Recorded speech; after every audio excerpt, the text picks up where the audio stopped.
आज का जो हमारा टॉपिक है वो है इलेक्ट्रिक करंट। इस वीडियो को लास्ट तक देखिएगा, स्किप मत कीजिएगा। इलेक्ट्रिक करंट के सारे कॉन्सेप्ट्स जो है आपको लगभग क्लियर हो जाएंगे। स्टार्ट करते हैं। तो सबसे पहले बात कर लेते हैं इलेक्ट्रिक करंट। तो बच्चा, इलेक्ट्रिक करंट को आज हम as a source of energy use कर रहे हैं। सोर्स ऑफ एनर्जी यानी आप इलेक्ट्रिक करंट के बिना अपने लाइफ को इमेजिन नहीं कर सकते हो। जैसे कि मैं आपको बताऊं कि आज अभी रात हो गई है तो हम आराम से लाइट जला दिए हैं। किसकी वजह से? इलेक्ट्रिक करंट की वजह से।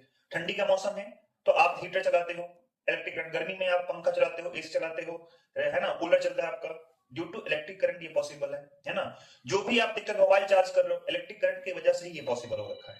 तो इलेक्ट्रिक करंट आज हमारा नीड है ना, उसके बिना हम कुछ भी नहीं कर सकते हैं।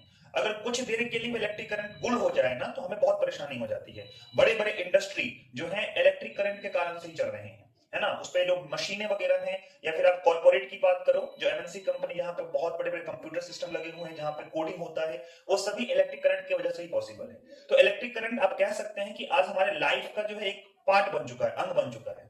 तो हम समझते हैं इलेक्ट्रिक करंट डेवलप कैसे होता है और इसका जो बेसिक क्या होगा उसके बारे में बात करेंगे। तो सबसे पहले हम बात करते हैं कि इलेक्ट्रिक करंट होता क्या है। तो देखना बच्चा, करंट का मतलब होता है फ्लो। करंट मतलब होता है किसी चीज का बहना, तो फ्लो को हम करंट कहते हैं, है ना। अब बह क्या रहा है यहाँ पे बच्चा? तो बह रहा है इलेक्ट्रिक। इलेक्ट्रिक मतलब इलेक्ट्रिसिटी बह रहा है। क्या बह रहा है? इलेक्ट्रिसिटी। तो आप कह सकते हैं कि इलेक्ट्रिसिटी का जो फ्लो होता है उसको हम करंट कहते हैं। अब यहाँ पे बात ये आती है कि इसमें इलेक्ट्रिसिटी वर्ड जो है आपका, इस इलेक्ट्रिसिटी वर्ड का मीनिंग क्या होता है, तो आप समझिएगा। जैसे मैं बात करूं, कोई भी आपके पास में बॉडी है, कोई भी बॉडी ले लीजिए, उस बॉडी के पास में क्या होता है बच्चा? चार्ज पार्टिकल होता है। कौन कौन से चार्ज होते हैं? तो प्लस और माइनस दोनों चार्ज पाए जाते हैं इसके ऊपर। जैसे मैं बता रहा हूं, इन्हें ऑब्जेक्ट लिया, इसके पास में प्लस माइनस दोनों चार्ज होंगे। लेकिन आपको मैं बता दूं, जितने प्लस चार्ज होते हैं उतने ही माइनस चार्ज होते हैं। अगर कोई भी ऑब्जेक्ट जो है और वो रेस्ट में रखा हुआ है तो उसके पास जितने प्लस चार्ज होंगे उतने ही माइनस चार्ज होंगे, जिस वजह से ये ऑब्जेक्ट क्या हो जाएगा? इलेक्ट्रिकली न्यूट्रल हो जाएगा, यानी इसको विद्युत उदासीन कहा जाता है।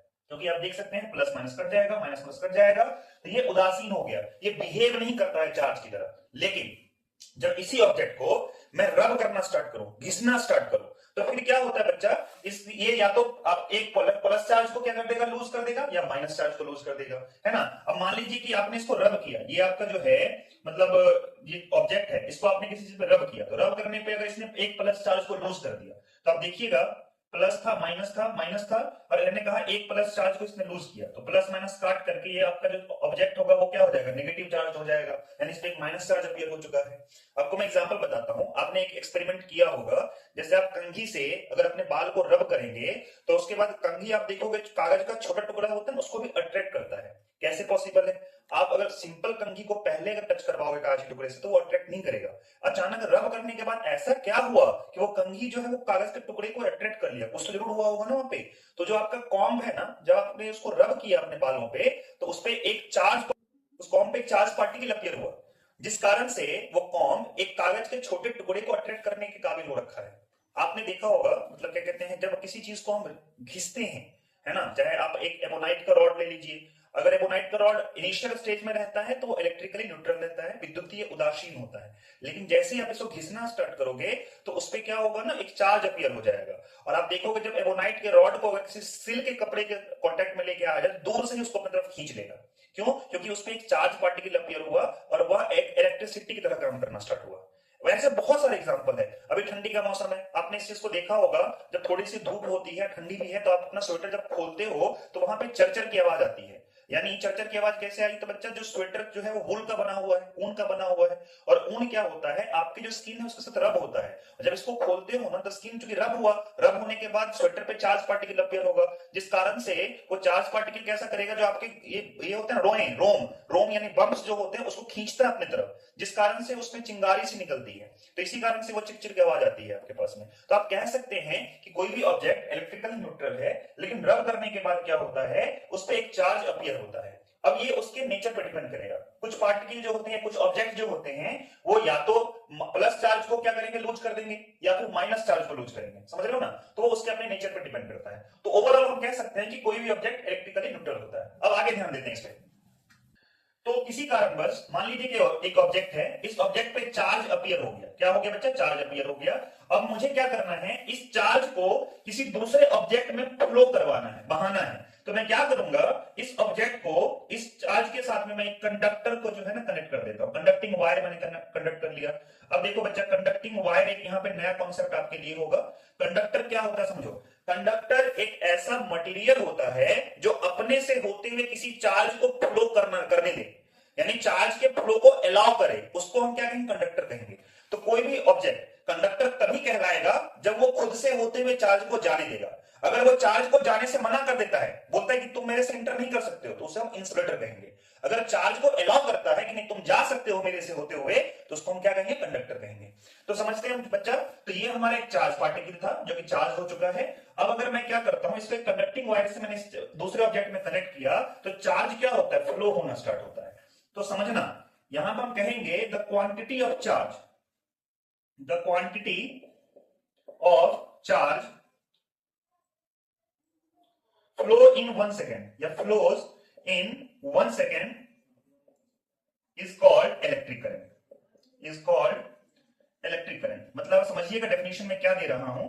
मैंने कहा कि जब आपने एक ऑब्जेक्ट को किसी चार्ज ऑब्जेक्ट के साथ में कनेक्ट किया कि वायर से, तो 1 सेकेंड में जितना चार्ज का फ्लो इस ऑब्जेक्ट से इस ऑब्जेक्ट में हो जाएगा, उसको हम इलेक्ट्रिक करंट कहेंगे। समझ रहे हो ना। मतलब मान लीजिए कि 1 सेकेंड में अगर 10 कूलॉम्ब चार्ज इस ऑब्जेक्ट से निकलकर इस ऑब्जेक्ट में पहुंच गया, तो कितना करंट बहा है बच्चा, 10 कूलॉम्ब पर सेकेंड जो है करंट बहा है। यानी आप कह सकते हैं कि जो 10 एम्पियर करंट जो है फ्लो हुआ।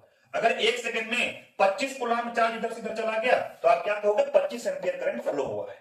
तो आप यहां से कह सकते हैं कि 1 सेकेंड में जितना चार्ज एक ऑब्जेक्ट से दूसरे ऑब्जेक्ट में फ्लो हो जाए, उसको हम इलेक्ट्रिक करंट कहेंगे। तो आई होप आपको करंट रखने समझ में आ गया होगा। तो इसको हम स्टैंडर्ड तरीके से भी लिख सकते हैं। तो लिखते हैं, तो एक हमारा डेफिनेशन तैयार हो जाएगा कि the rate of flow of charge through a conducting wire is called electric current. यानी किसी भी कंडक्टिंग वायर से जो फ्लो का रेट है, यानी 1 सेकंड में जितना चार्ज फ्लो कर रहा है, उसको हम इलेक्ट्रिक करंट कहेंगे।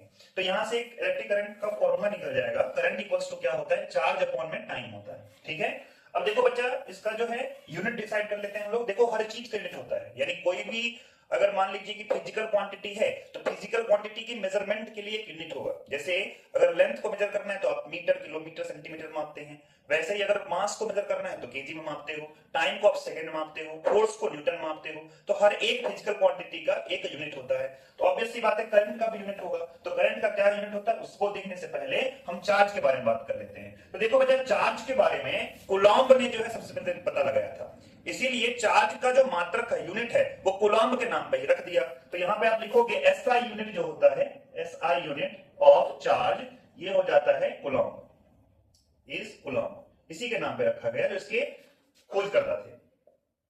ठीक है ना। इसको हम सी से डिनोट करते हैं। ठीक। तो अब देखो, करंट का यूनिट हम यहां से डिराइव करने की कोशिश करेंगे। तो अभी आप देख लो, जो आपका चार्ज है इसका यूनिट क्या होता है बच्चा, सी होता है, कूलॉम्ब होता है। टाइम यूनिट क्या हो जाएगा, सेकंड हो जाएगा।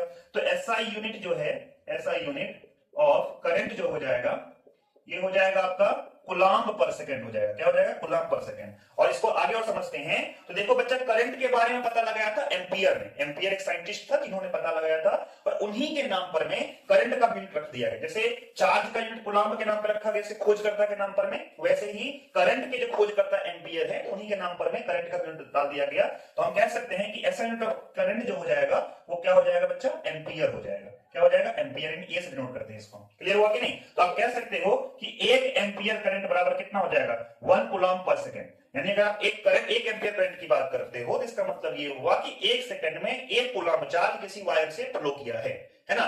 वहीं पे अगर मैं कहता हूं 2 एम्पियर का मतलब क्या हो जाएगा, 2 कूलॉम्ब पर सेकंड। मतलब यहां से आप क्या समझ सकते हैं कि 1 सेकंड में किसी कंडक्टिंग वायर से 2 कूलॉम्ब चार्ज का फ्लो हो रहा है। समझ रहे हो ना। तो यहां आप क्या कहते हैं, समझ लिए होंगे आई थिंक। तो आगे की सीरीज कंटिन्यू रखने के लिए जो है इस वीडियो को सब्सक्राइब कीजिएगा। इलेक्ट्रिक करंट पे मैं और वीडियो डालूंगा, लेकिन आप सब्सक्राइब